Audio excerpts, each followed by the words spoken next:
నెల్లూరు జిల్లా కావలినందు స్థానిక శాసనసభ్యులు కావ్య కృష్ణారెడ్డి ఆధ్వర్యంలో 3 సంవత్సరాల క్రితం రాష్ట్ర ఐటీ శాఖ మంత్రులు నారా లోకేష్ ప్రారంభించిన యువగలం నేటికి 3 సంవత్సరాలు పూర్తయిన సందర్భంగా ఉమ్మడి నెల్లూరు జిల్లాలో ఏ నియోజకవర్గంలో కూడా చేయలేని విధంగా కావలి పట్టణంలోని జెండా సెంటర్ నుండి వేలాది మంది కార్యకర్తలు, నాయకులు, బాణసంచా పేలుళ్లు, కార్యకర్తల కోలాహలం మధ్య యువగలం పాదయాత్ర 2000 కిలోమీటర్లు పూర్తి చేసిన ప్రదేశం కొత్తపల్లి వరకు దాదాపు 12 కిలోమీటర్లు పాదయాత్రను పూర్తి చేసి ఆనాటి యువగలాన్ని గుర్తు చేసిన ఎమ్మెల్యే కావ్య కృష్ణారెడ్డి ఈ కార్యక్రమంలో నెల్లూరు జిల్లా తెలుగుదేశం పార్టీ అధ్యక్షుడు, పోలిట్ బ్యూరో సభ్యుడు బీద రవిచంద్ర అశేష సంఖ్యలో పాల్గొన్న కార్యకర్తలు ఉత్సాహంతో పూర్తి చేశారు. ఈ సందర్భంగా కావ్య కృష్ణారెడ్డి మాట్లాడుతూ భవిష్యత్తు నేత నారా లోకేష్ తీసుకున్న నిర్ణయాలు ఆంధ్రప్రదేశ్ రాష్ట్ర ప్రభుత్వానికి ఆదర్శప్రాయంగా ఉంటాయని, ఆయన నేతృత్వంలో ఆంధ్రప్రదేశ్ ప్రగతి సాధించి దేశంలో మొదటి స్థానంలో నిలవాలని ఆకాంక్షించారు.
స్ఫూర్తినిస్తూ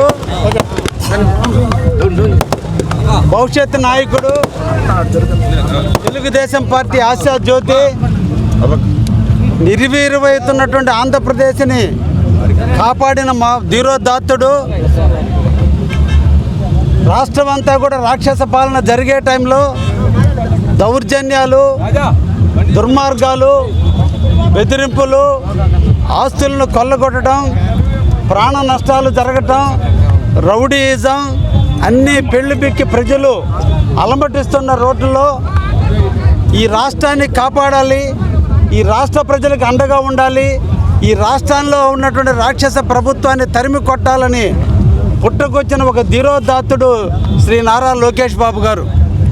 ఈ దేశానికి స్వతంత్రం కోసం గాంధీ గారు ఎలా నడుం బిగించి అహింసావాదంలో దేశానికి స్వతంత్రం తెచ్చి ఎలా మహోత్తముడయ్యాడో అదేవిధంగా ఈ రాష్ట్రంలో ఉన్న రాక్షస ప్రభుత్వాన్ని తరిమి కొట్టేదానికి నాంది పలికి ఈరోజు రామరాజ్యాన్ని రావడానికి కారకుడైనటువంటి నారా లోకేష్ బాబు కూడా మహాత్ముడయ్యాడు. ఆ మహాత్ముడు చేసినటువంటి కార్యక్రమం 2023 జనవరి 27వ తేదీన కుప్పంలో తొలి అడుగుతో ప్రారంభమైనటువంటి తన యువగల పాదయాత్ర ఈ రాష్ట్రంలో ఉన్నటువంటి వివిధ ప్రాంతాల్లో కూడా తిరిగి ప్రజల్ని చైతన్యపరిచి 18 సంవత్సరాల వయసు నిండిన వారి దగ్గర నుంచి వృద్ధ ముసలి వరకు కూడా చైతన్యాన్ని తెచ్చి నాటి ప్రభుత్వం మీద అహింసా మాదంలో పోరాటం చేసి రామరాజ్యానికి కారకుడైనటువంటి లోకేష్ బాబు గారు ఈ రోజుకి 3 సంవత్సరాల తన యువగళం ప్రారంభించిన రోజు కాబట్టి ముఖ్యంగా మా కావలి నియోజకవర్గంలో ఆయన సంచరించిన వేళ కావలిలో 2000 కిలోమీటర్ల మైల్ స్టోన్ని ఆయన ఇక్కడ కావలిలో కొత్తపల్లి గ్రామంలో వేసి మా కావలి నియోజకవర్గానికి ఆదర్శవంతుడయ్యాడు, ఆరాధ్యుడయ్యాడు, కావలి నియోజకవర్గ గెలుపుకి కారకుడయ్యాడు. ఆయన స్ఫూర్తిగా తీసుకుని కావలి నియోజకవర్గంలో ఉన్నటువంటి మా కార్యకర్తలు, తెలుగుదేశం అభిమానులు అందరం కూడా ఈ రోజున 3 సంవత్సరాలు పూర్తి చేసుకుంటున్న వేళ ఆయనని స్ఫూర్తిగా తీసుకొని ఈ రోజున ఈ కార్యక్రమం పాదయాత్ర చేయాలి. తెలుగుదేశానికి ఆవిర్భావకుడు ఎన్టీ రామారావు అయితే ఈ రోజున రాష్ట్రాన్ని అభివృద్ధి పదంలోనూ తెలుగుదేశాన్ని అభివృద్ధి పదంలో నడుపుతున్నటువంటి చంద్రబాబు గారి నాయకత్వంలో భవిష్యత్తు నాయకుడైనటువంటి నారా లోకేష్ గారి స్తూపం ఏర్పాటు చేసిన దాకా ఎన్టీఆర్ విగ్రహం మొదలుకొని ఇక్కడ వరకు కూడా సుమారు 12 కిలోమీటర్ల పాదయాత్ర చేసి ఆయన యొక్క యువగళానికి మేమందరం కూడా స్ఫూర్తికి దాయకులయ్యాం. మీరు చేసినటువంటి సంకల్ప బలం ఈరోజు ఈ రాష్ట్రానికి బలమైంది. మీ సంకల్ప బలంతోనే ఈ రాష్ట్రం అభివృద్ధి చెందుతుంది. భవిష్యత్తులో మీ భావాలు, మీ ఆశయాలు, మీ ఆలోచనలకు అనుగుణంగా మేమందరం కూడా నడుచుకుంటామనే ఒక నినాదాన్ని ఇవ్వడం కొరకే ఈ రోజున ఈ యువగళంలో స్ఫూర్తి యాత్రను ప్రారంభించడం జరిగిందనే విషయాన్ని కూడా తెలియజేస్తున్నా. కావలి నియోజకవర్గంలో ఈరోజు 9 గంటలకు ప్రారంభమైనటువంటి ఈ స్ఫూర్తి యాత్ర నిజంగా దేశ చరిత్రానికే ఒక తిరగరాసేటువంటి పరిస్థితి. ప్రతి కార్యకర్త ధైర్యాన్ని నింపుకొని 12 కిలోమీటర్లు దాదాపు ఆకలవుతున్నా దెబ్బకిన్నా ఎక్కడ కూడా దాని ధైర్యాన్ని చడలకుండా ఈరోజు ఈ కార్యక్రమానికి వచ్చారు అంటే కార్యకర్తల్లో ఉన్నటువంటి లోకేష్ మీద ఉన్నటువంటి ప్రేమ దీనికి కారణం. ఆయన్ని ఎప్పుడెప్పుడు ముఖ్యమంత్రిగా చూద్దామని తపన పడుతున్నటువంటి కార్యకర్తలు. అందుకే లోకేష్ పేరు చెప్పగానే కార్యకర్తల్లో ఒక వైబ్రేషన్. ఈరోజు లోకేష్ పేరు తలిస్తేనే ప్రజల్లో ఈరోజు ఒక ఆనందం. అటువంటి వ్యక్తి యొక్క యువగలాన్ని స్ఫూర్తి యాత్ర పెడితే ఈరోజు మా కార్యకర్తలంతా కూడా ఇప్పుడు 3:30 అయినప్పటికీ కూడా ప్రజలు ఇప్పుడు కూడా ఎక్కడ కూడా ధైర్యాన్ని సడలకుండా అలసట లేకుండా కార్యక్రమంలో పాల్గొన్నారంటే ఇది లోకేష్ మీద ఉండేటువంటి నమ్మకము, ప్రేమ అనే విషయాన్ని కూడా మీకు తెలియజేస్తూ ఉన్నా.